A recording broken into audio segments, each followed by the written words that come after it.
વાપી જે રસ્તો છે અને આપણે 10 મીટર સીસી રોડ તરીકે આરસીસી રોડ મંજૂર કર્યો છે. એનો ટેન્ડર અપ્રૂવ થઈ ગયું છે. 15 તારીખે ઓપન થવાનું છે. 15 તારીખે એનો ટાઈમ લિમિટ છે. એનો ટાઈમ લિમિટ 1.5 વર્ષનો છે. 1.5 વર્ષમાં રસ્તો બનાવવાનો છે. કરવડથી લઈને ખાનપુર સુધી 44 કિલોમીટર 480 કરોડ રૂપિયા 480 કરોડ રૂપિયા એના મંજૂર કર્યા છે. એ બહુ જશે તો એના કરતાં 500 કરોડથી ઉપર પણ જશે.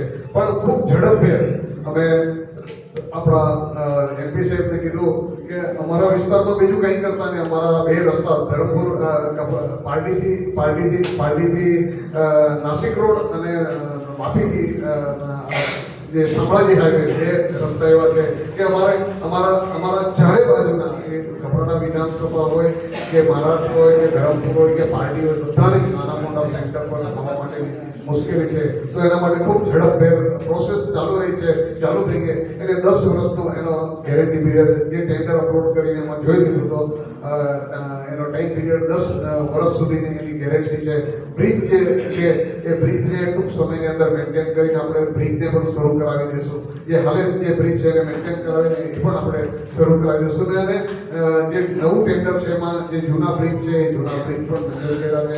એટલે ઝડપભેર લોકો અમે કારણ કે 18 કલાક રોડ પર ફરીએ તો અમને ગાડીમાંથી કે તમને દેખાય કે નહીં અંદરથી હાથ બતાવે એટલે અમને ખબર પડે કે અમને વળતા છે. અમને પોતાને ખબર કે અમને વળતા છે પણ ગાડીમાંથી જ ઇશારો કરે કે તમને દેખાય કે નહીં આ રસ્તો. પણ હવે પરિસ્થિતિ એવી છે કે એનો પહેલા એને જ રસ્તો હતો, પછી એને જ સ્ટેટ હતો, હવે એને જ આ દિલ્હી થઈ ગયો. એટલે પ્રોજેક્ટ એડમિનિસ્ટ્રેટર એની આખી સુપરવિઝન કરે છે. એટલે તમારા કરતા ગાડીના હાડકા બી ભાગી ગયા ને આપણા હાડકા બી ભાગી ગયા છે. એટલે ચિંતા તમારા કરતા અમને બધાને છે. આ જીએસટી ની વાત સાથે આ વધારેની વાત, આ મૂળ વાત તો તમને ચિંતા એ સતાવે તમને બી ને બધાને. રોજ સવારે ઉઠીને અવર જવર કરવા માટે મુખ્ય રોડ, અંદરના રોડ બધા સારા છે. અંદરના આપણા રાજ્ય સરકારના જેટલા પણ રસ્તા છે એટલા બધા સારા છે. ને જે બગડેલા છે એને બી બધા કોઈ એવો રસ્તો નહીં હશે રાજ્ય સરકારનો કોઈ બાકી રહે. તમામ રસ્તાઓ બધા મંજૂર કર્યા છે. આપણે પાર્ટીથી સુતારવાડા સુધીનું 4 લેન છે એના 825 કરોડ રૂપિયા છે. એની સંપૂર્ણ પ્રોસેસ એ પણ ચાલુ છે. એમાં થોડો જમીન સંપાદન વિશે તો એ પણ થઈ ગયો છે.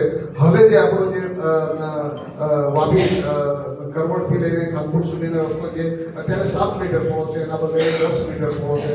જ્યાં નાના મોટા કસ્બો છે, નાના મોટા એટલે કસ્બો એને ટાઉન છે, એને બંને તરફ 8-8 મીટર પહોળો થશે. વચ્ચે ડિવાઈડર અને 8 મીટર એટલે એક તરફ 25 ફૂટ ને એક તરફ 25 ફૂટ. એટલે કંઈ પણ કરો તો એને ધ્યાનમાં રાખીને આપણા વેપારી મિત્રોને, એટલે તમે જે વેપારી છે કંઈ કરતા નથી પણ જે કરે છે એમને ધ્યાન રાખો કે ભાઈ આગળ નહીં આવે. કારણ કે એક તરફ 25 ફૂટ અને 1 મીટર એનું બાજુમાંથી વાઇડિંગ જવાનો છે.